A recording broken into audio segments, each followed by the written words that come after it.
The joy and hope that usually accompany the crossover night into a brand new year were shattered in the most horrific way last night in the Ipele community of Owo local government area, Ondo State.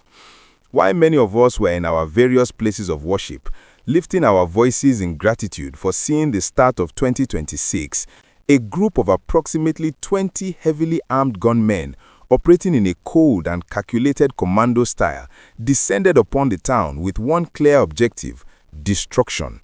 This wasn't just a random act of criminality. This was a direct assault on the symbol of law and order in the community.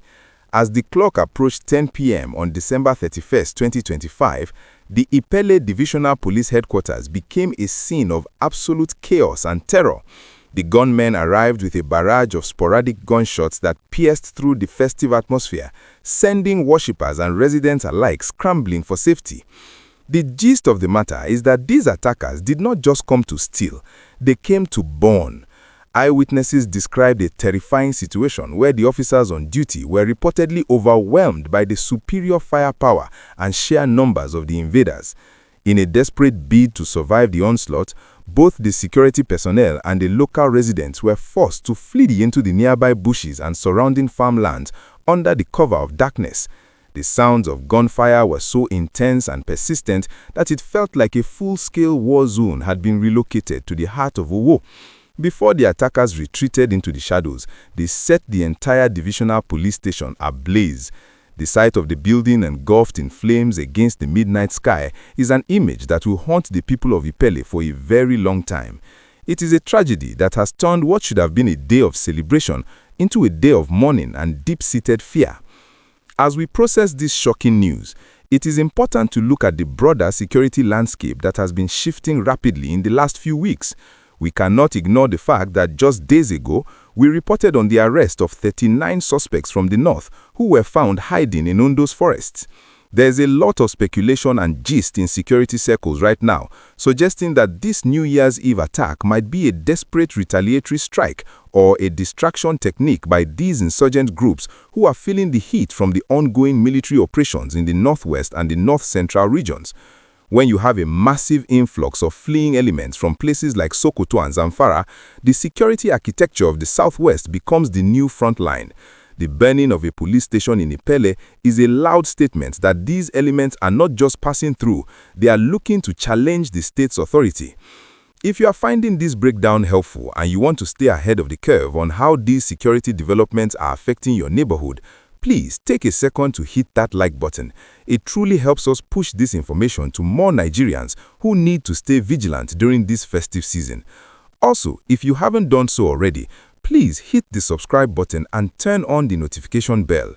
We are working round the clock to track every statement from the Ondo State Police Command and the Amotekun Corps so that you are never caught off guard. Your support as a subscriber is what keeps us going and allows us to provide this kind of in-depth storytelling and analysis. Join our growing community today and let's keep the conversation about our safety alive and active. The Ondo State Police Command, through its spokesperson, DSP Abayomi Jimoh, has officially confirmed the attack, but they have also been quick to debunk some of the wilder rumors flying around social media. Early reports suggested that a church had been targeted during the crossover service, which would have escalated this situation into a religious crisis. However, the police have clarified that the target was strictly the police facility.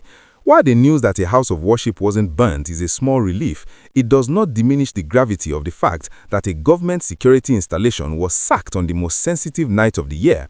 The Commissioner of Police has reportedly ordered a massive deployment of operational assets to the Owo axis to forestall any further attacks and to hunt down the perpetrators who fled into the forest reserves.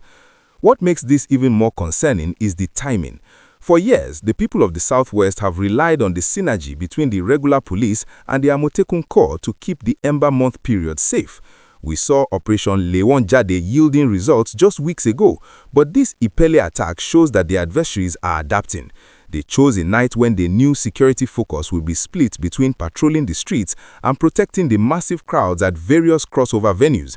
The tactical precision of the attack, attacking exactly at 10 p.m. when church services are at their peak, suggests that this was a well-scouted mission.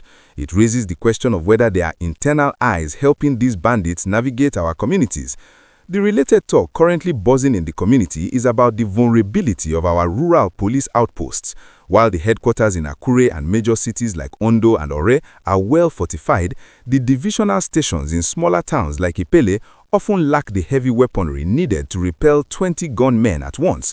This is a wake-up call for the government to not just increase the number of boots on the ground, but to also provide the high-tech surveillance and rapid response capabilities that can match the tactical precision of these bandits.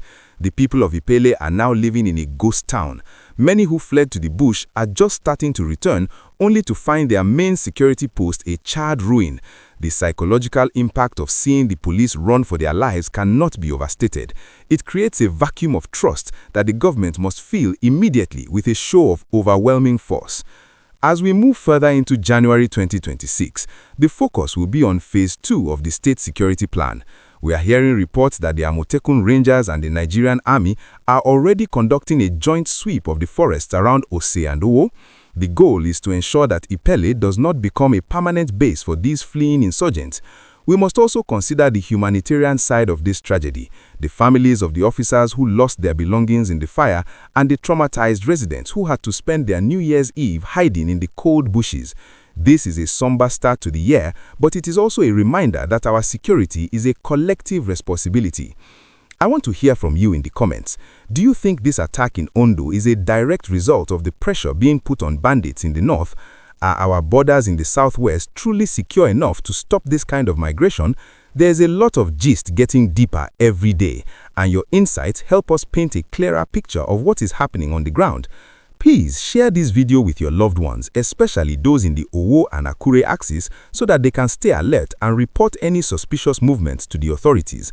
Don't forget to stay subscribed for our follow-up report, where we will be interviewing local leaders from Ipele about the aftermath of this New Year tragedy.